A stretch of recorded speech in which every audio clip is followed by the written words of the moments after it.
પાટણ જિલ્લાના Harij police station વિસ્તારના અડિયા ગામેથી સગીર વયની દીકરીના અપહરણના મામલે ચાલી રહેલા વિવાદનો આખરે સુખદ અંત આવ્યો છે। છેલ્લા 14 દિવસથી ગુમ થયેલી દીકરી અને આરોપીને પોલીસે શોધી કાઢ્યા છે, જેની સત્તાવાર પુષ્ટિ ઉચ્ચ પોલીસ અધિકારી દ્વારા કરવામાં આવી છે। અડિયા ગામની સગીરાનું ગત તારીખ 3/3/2026ના રોજ અપહરણ થયું હતું।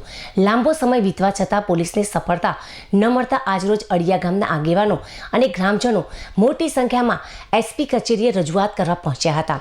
એસપી કચેરીના ગેટ પર જ ગ્રામજનોને રોકવામાં આવતા પોલીસ અને અડિયા ગામના આગેવાનો વચ્ચે ઉગ્ર બોલાચાલી અને ઘર્ષણના દ્રશ્યો પણ સર્જાયા હતા।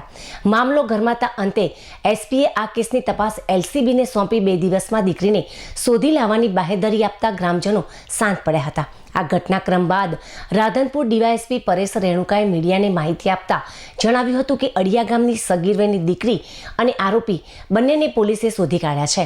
હાલમાં તેઓને પોલીસ સ્ટેશન લાવી આગળની કાયદેસરની કાર્યવાહી હાથ ધરવામાં આવી છે।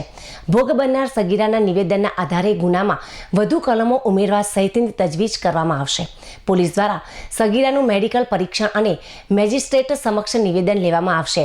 14 દિવસના લાંબા ઇંતજાર બાદ દીકરી મળી આવતા પરિવારજનોએ રાહતનો શ્વાસ લીધો છે, પરંતુ પોલીસની પ્રાથમિક ઢીલી કામગીરી અને ગ્રામજનો સાથેના વર્તનને લઈને હજુ પણ લોકમુખે ચર્ચાઓ વહેતી થઈ ગઈ છે।